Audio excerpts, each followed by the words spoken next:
Thank you very much. Thank you very much, Stephen. So it's a real privilege and pleasure to be here again with you. So thank you for the invitation. So today I'm not here as a researcher, but as a director of a new national research network funded by the Canadian Institute of Health Research called I Can't See Me, which is the name that's being determined by patients.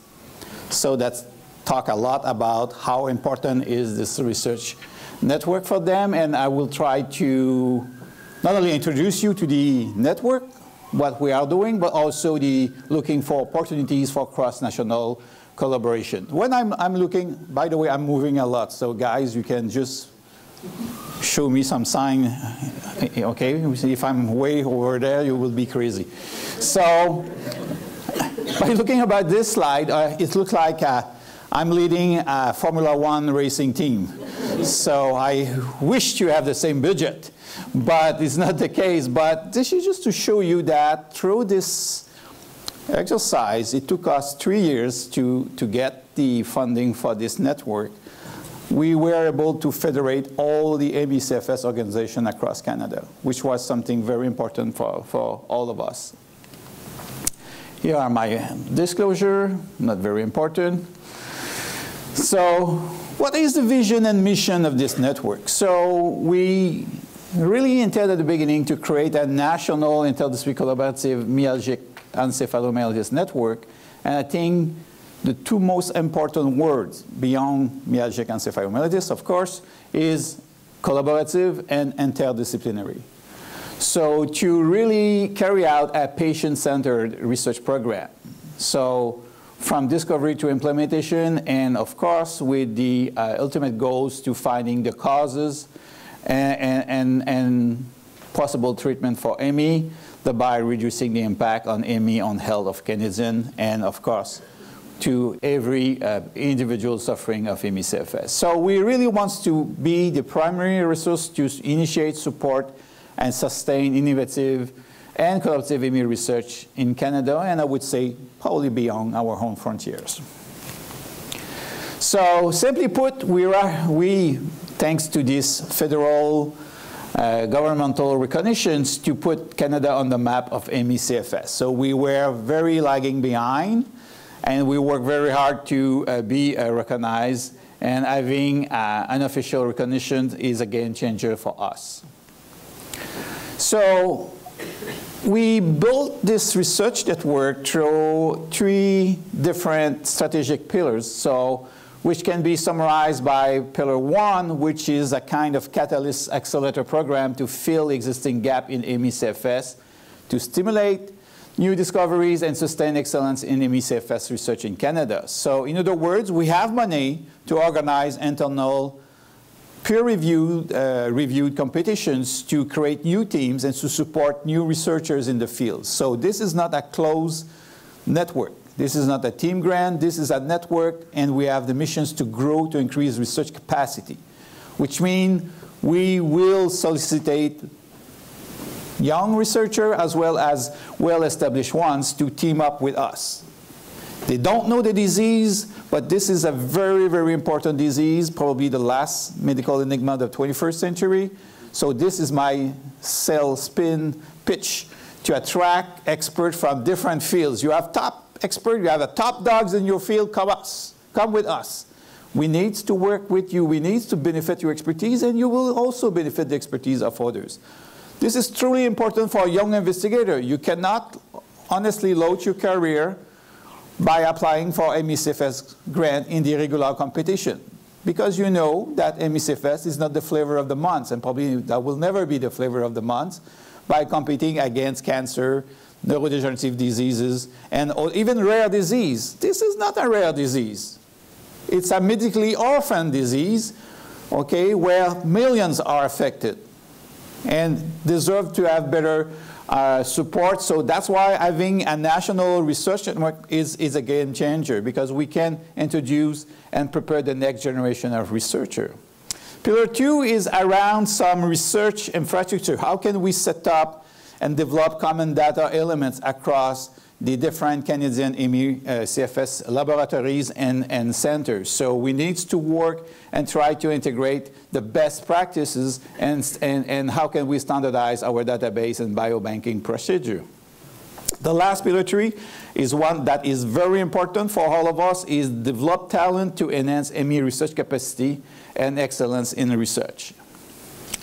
So here is a slide that shows the different principal investigators as part of us. So we are from one ocean to the other one. During this exercise, we were able to bring new faces in the field of ME/CFS. A lot of talented women. So March 8th was the National Day, International Day of the Woman. So I think we need to acknowledge that if we become successful one day, that will be thanks to the support of many women. So we acknowledge that since the beginning of the inception of this network. One thing that is very important for us, and that translates by having patients since the planning events of this network, is to have patients in all the governance, throughout the governance of this network. So we have patients in our executive board, as well as steering committee, and throughout the different working groups. So you don't see very well here, but we have 7 working groups, one including training development and medical education. So we are not using citizen advisory board or a patient advisory board, because patients are part of who we are, okay? They are part of our DNA, and they are embedded in every sector of this network. So in other words, this is a network that is member-driven, and patients are member in a full title like any researcher or clinicians. So this has been put since the inception. We have also generated an International Scientific Advisory Board, and I'm very pleased to see 3 of our members today.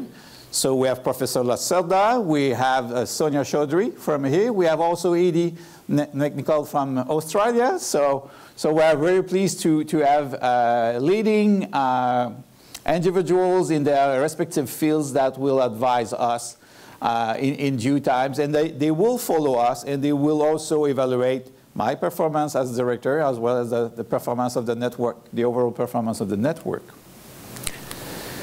So in the first pillar, to stimulate new discovery, we decide since the inception of the network to support 3 core projects with a small grant, okay? And you see the different projects. So the first one is about the contribution of virus infection in ME through a comprehensive virology study using the British Columbia Generation Project and the Canadian Partnership for Tomorrow Project, which is one of our leading population biobank.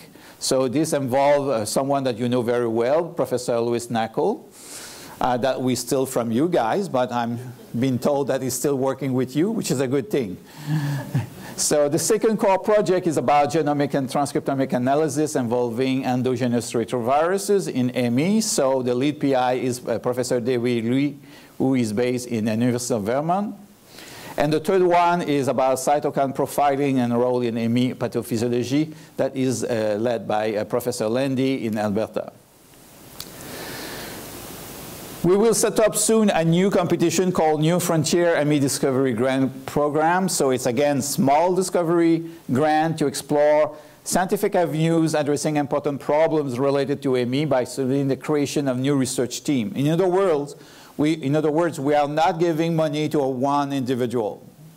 We are giving money to new small research team, which will involve young investigator, well-established investigator, health professional, and 2 patients at least as part of the team.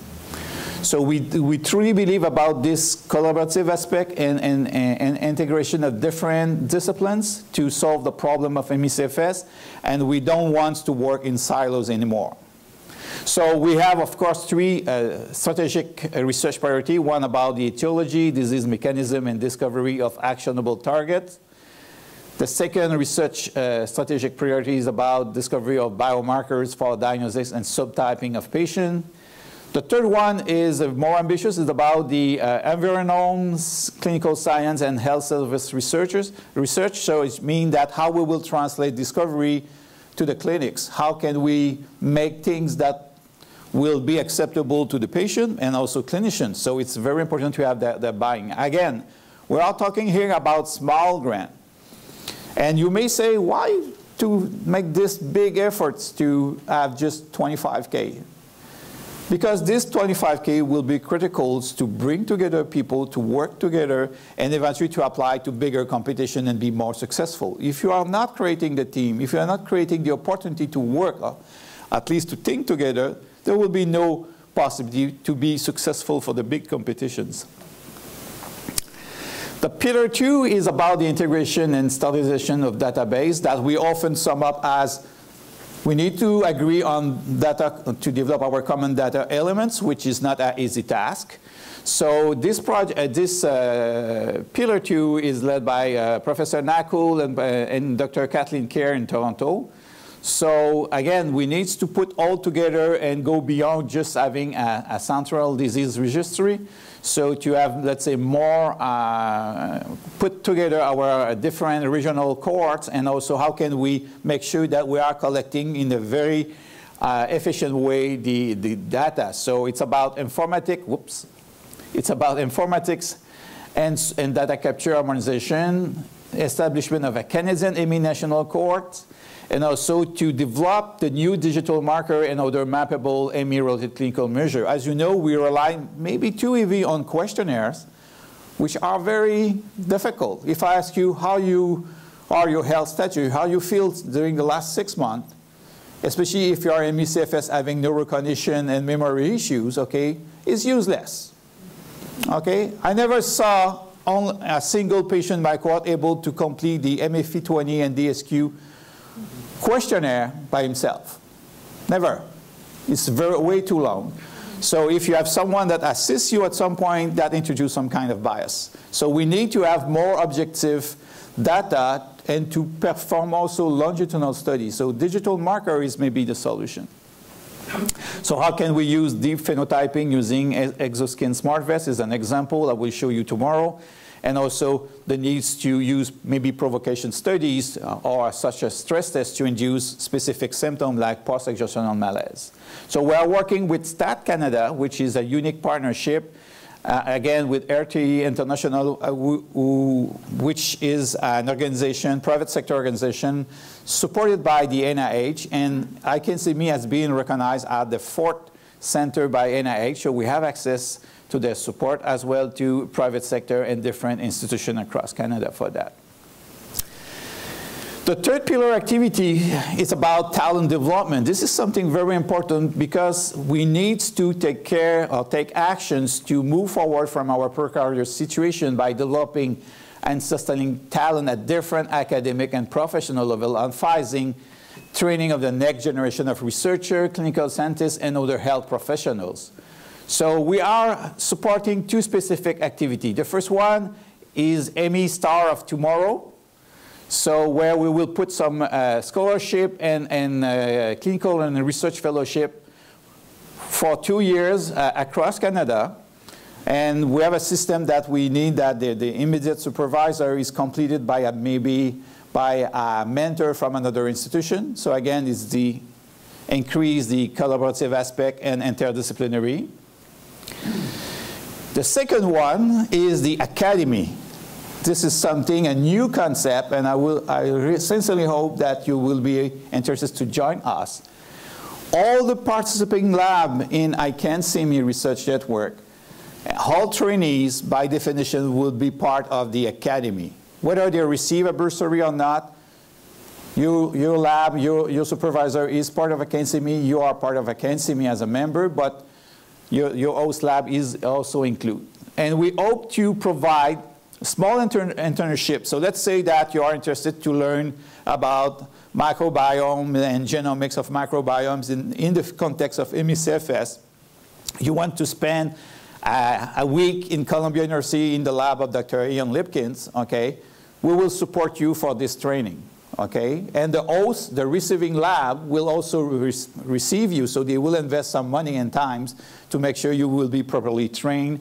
And for a young investigator or a trainee, this is a unique opportunity to create a huge and strong network in the field of MSFS. You will be exposed and you start to know the best person, the best lab in the world. And I hope we will have UK lab as well as part of the host institution. And we hope also to receive trainees from UK to be trained in different labs, okay? So, but you can push the concept to also clinical training, education. So I hope that we will together create this virtual academy, and I hope in a year from now we will be able to announce the first chancellor or principal of this academy. That won't be me, okay? I'm too busy doing other things. But if you know people that have the talent, interest about mentorship, education, okay, please let me know that person, because we would like to involve this person in this virtual academy, which will be very interesting.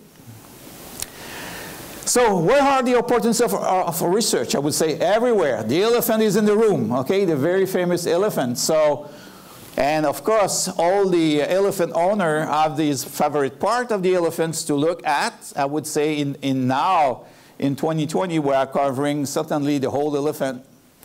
But we need to work in a more coordinated fashion to make sure that we can really extract all the information.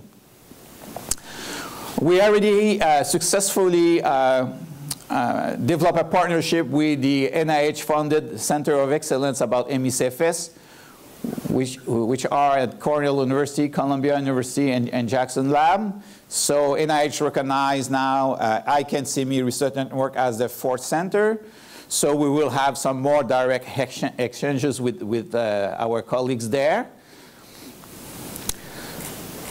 We are looking for different projects. So this is a project that I don't have time to talk tomorrow in details, but we are looking about identical twins, but discard them for MSFS. Professor Ponting already mentioned how rich is and very effective the way to look at them. So we are looking at them for not at the genetic level, but more at the DNA methylation profile using, again, epithelial cell from the saliva, which has a strong advantage as opposed to PBMC, is they are closer to what is happening in the brain and muscle.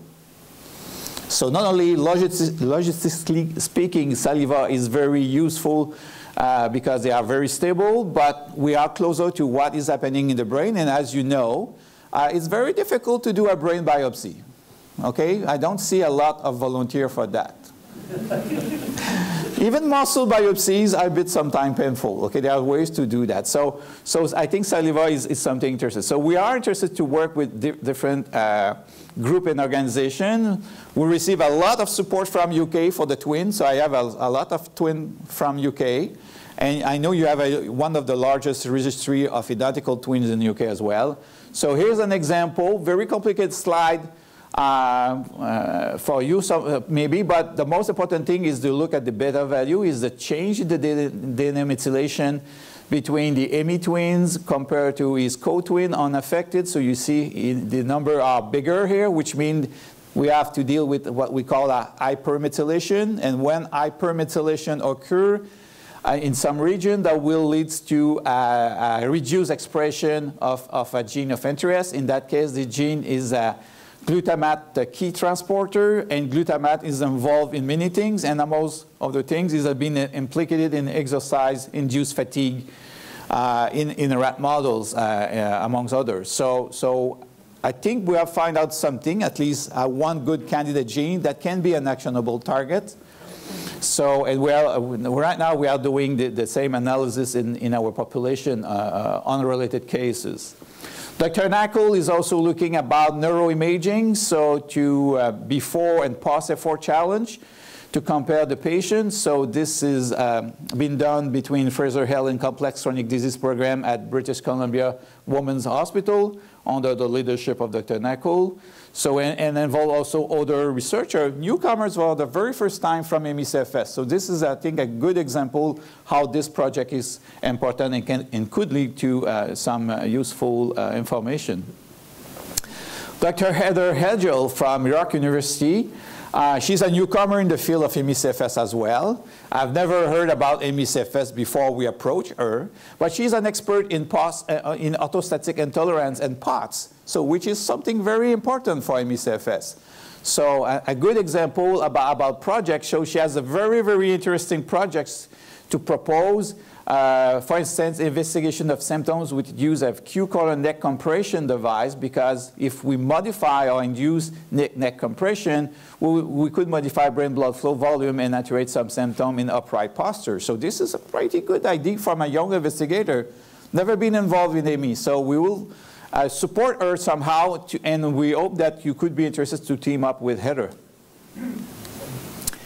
Another promising young clinician, Dr. Alexi Gott, she's also interested about the dysregulation, mast cell dysregulation and gut membrane permeability in patients with ME/CFS, looking about different aspects, clinical therapies, microbiome stool analysis, and so on.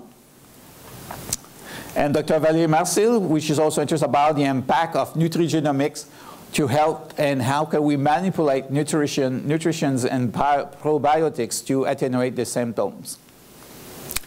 So let's stop ME together. This is my keynote message today.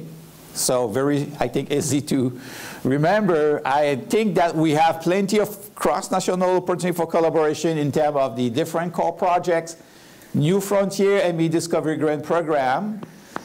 I foresee some possibilities, so if you want to join us in the New Frontier Discovery Program, we could have Canadian and British team working together, because this is the same principle, where you will part of the money coming from UK, another part of money coming from Canada, and I don't care how the money is working or traveling across countries. At the end of the day, what I'm caring is about the result.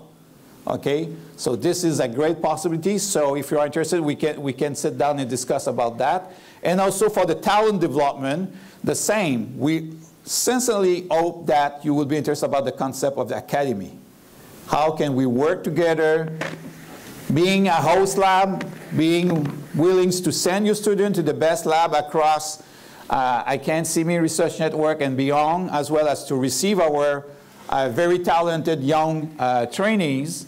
And also at the level of the working group, okay, where I think, and we had this discussion last year about the creation of different working groups. So I think you have to create UK working groups on ME/CFS, but these working groups needs to talk to each other. They needs to exchanges. And the way that we are working in our working group is using Zoom video conferencing. So this is very virtual, very easy to do it, and I hope that our different working group can start as soon as possible to exchanges. So you can reach us very easily by email, or probably by email is easier than by phone, and we have a national coordinator.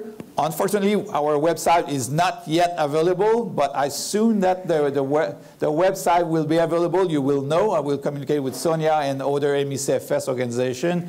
And you will also have the opportunity to become a member, because we will have some kind of international membership as well. So thank you very much.